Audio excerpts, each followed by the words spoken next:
And just as shit was getting epic and going down, to be continued.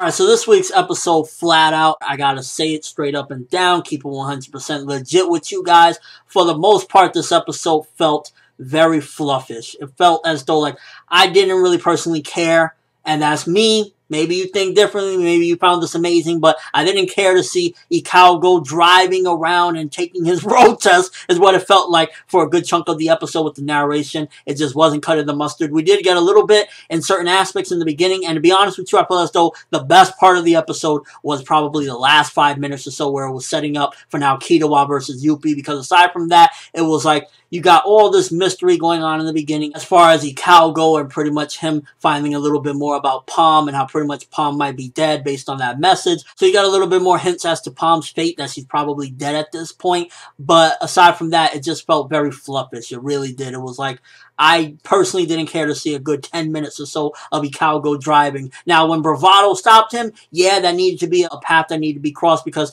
he already was kind of figured out and being in that disguise, so that needed to go. And I guess that was the best way to do it, with Bravado thinking that he got rid of the traitor or he got rid of the fake. But nonetheless, I felt as though all that bit was just, it felt very, not necessarily slow paced, just the exposition wasn't all that interesting, and it just felt like 15 minutes of just Ikalgo driving, Ikalgo reading, Ikalgo and Bravado. Yeah, that's basically, in a nutshell, a big chunk of this episode. And the Knuckle and Youpi stuff is not that I was even wanting the action either. Before anyone comments, you just want action every week, you can't wait, or something like that. Because even the action in this episode definitely was slowed down as well, because we got a good chunk of minutes where Knuckle was like in the middle of a punch and just thinking. I like how it was strategic, and that's, you know, that Hunter stuff where it's just always somebody's at one step ahead and they're thinking and plotting. And while Knuckle thinks he has to jump on Youpi, Youpi is plotting, and it shows Youpi ain't as stupid as we think he is. He knew that Knuckle was going to wait for that right moment, and he strategized, and he got him right there. And if it wasn't for Killua, Knuckle would have been dead flat out. He would have flatlined them right there. And what the fuck was up with Knuckle? It sounded like he was having the biggest jizz fest ever when he punched him a few times. He was like,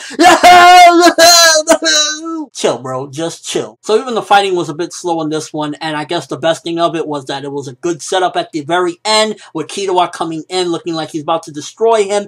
And from what I've heard little inklings that Killua is about to have some sort of power, or some different power. He's going to use his electricity in a different way, and it seems as though it's going in that direction right now, because I saw Killua's arm was all electrified, and in the preview he just looked absolutely amazingly beast. So I'm excited to see that.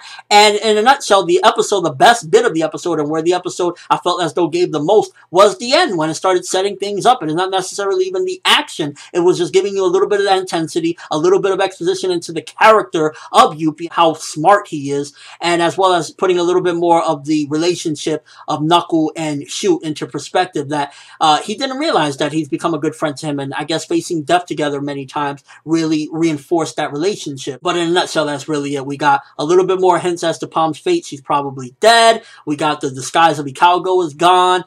We got Knuckle versus Youpi a little bit more, but it felt slow. And we got the setup with Killua. So this episode, unfortunately, wasn't all that great like I had hoped. But then again, you need these episodes to give him the inklings. So with all that gathered up, animation looking beautiful as ever. It's, you know, it's Hunter. There's never a reason to complain about the animation. I gotta give this one a solid 5 out of 10. Average episode for the most part. The ending was great, but the last 5 minutes can make up for Ikalgo driving for 15 minutes. And if you can't understand that, and you think Hunter, everything is amazing about it down to detail, when some points it just isn't at its peak, then I'm sorry, but I feel as though this episode, I'm giving it a fair shake and saying that it's a 5 out of 10. It was average. But let me know what you think. Are you hyped for next week, Killua? This is what I really want. I'm not gonna lie. I want to see Killua let loose, and with all this anger and angst he has from the shit that went down with Gon, this is perfect setup for him to let loose and let wild with Youpi, and I really want to see him rip Youpi's heart out and just show that fucking assassin greatness that we know Killua has inside of him. Next week will probably be awesome. But this week, I just, no. Ikalgo driving, no. But that's all I have for this review. Thanks for watching. Hope you enjoyed. Thumbs up if you can't wait to see Killua going in with that new mode. It's looking beast based off the preview, and I just want to see what the fuck he can do now. Like, can he make the whole fucking land electrify? Like, what is he gonna do with this power? I'm hyped for that. I'm for that world, and as always, people, have an awesome day.